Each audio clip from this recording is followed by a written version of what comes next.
شروع. بسم اللہ الرحمن الرحیم.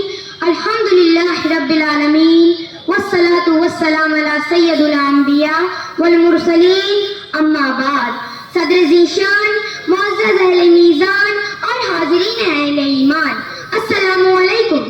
میری تقریر کا موضوع ہے حلال کی برکت اور حرام کی نحوست. یہ وہ موضوع ہے جو ہماری دنیا اور آخرت دونوں سے گہرا تعلق رکھتا ہے. اللہ تعالیٰ قرآن میں فرماتا ہے، اے لوگوں، جو حلال اور پاکیزہ چیزیں اللہ نے تمہارے لیے بنائی ہیں ان کو کھاؤ اور شیطان کے نقش قدم پر مت چلو. اور رسول اللہ صلی اللہ علیہ وسلم نے فرمایا، جو جسم حرام سے پرورش پائے گا اس کے لیے جنت حرام ہے. حاضرین، ایک لقمہ حرام کا انسان کو جنت سے محروم کر دیتا ہے. حلال روزی میں نور ہے، سکون ہے، عزت ہے، دعاؤں کی قبولیت ہے اور اولاد کی نیکی ہے. حلال سے روشن ہوتا ہے انسان کا ضمیر، حلال سے روشن ہوتا ہے انسان کا ضمیر. یہی ہے رزق جو بناتا ہے دل کو منیر. لیکن افسوس، آج کے حالات ایسے ہیں کہ لوگ دوسروں کو نصیحت کرتے ہیں مگر خود عمل نہیں کرتے. قول کچھ اور ہے، فعل کچھ اور ہے. تاجر ترازو میں کمی کرتا ہے مگر نمازی بھی ہے. افسر رشوت لیتا ہے مگر ذکر الہی بھی کرتا ہے. زبان پر اللہ اللہ ہے مگر دل حرام خوری سے آلودہ ہے. زبان پر ذکر حق مگر دل میں فریب ہے. زبان پر ذکر حق مگر دل میں فریب ہے.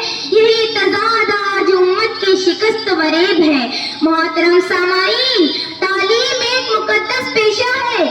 استاد کا مقام نبی صلی اللہ علیہ وسلم کے بعد سب سے اعلیٰ سمجھا جاتا ہے. لیکن افسوس، صد افسوس کہ آج اسی پاکیزہ شعبے میں بھی حرام خوری در آئی ہے.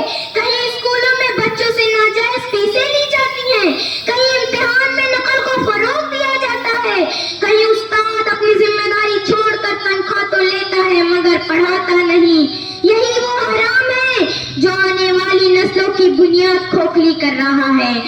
استاد اگر حرام کمائے گا تو شاگرد کی تربیت میں برکت کیسے آئے گی؟ یاد رکھو، تعلیم کے میدان میں حرام کا داخل ہونا پوری امت کے زوال کا ذریعہ ہے.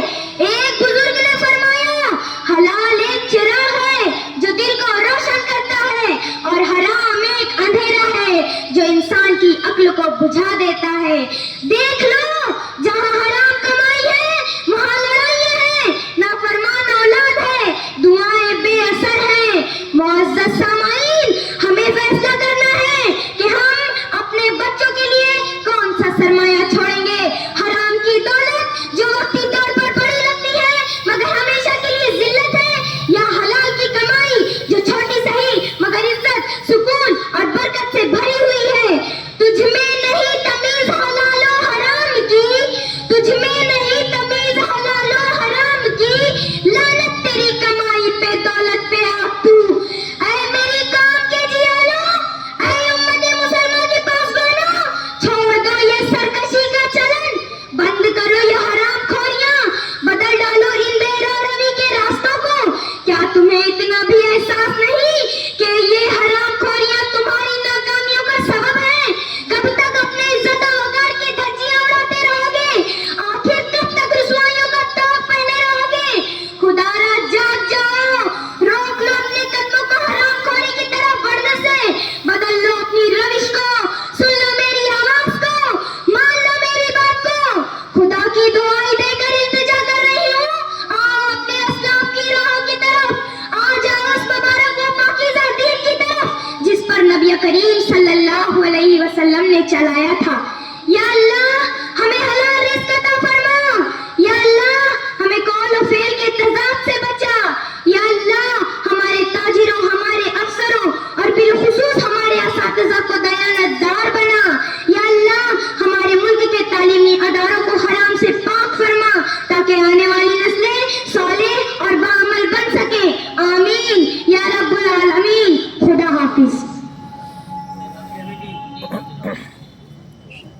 یہ تھے قرآن نمبر 5. اب آپ کے سامنے آ رہے ہیں نمبر 4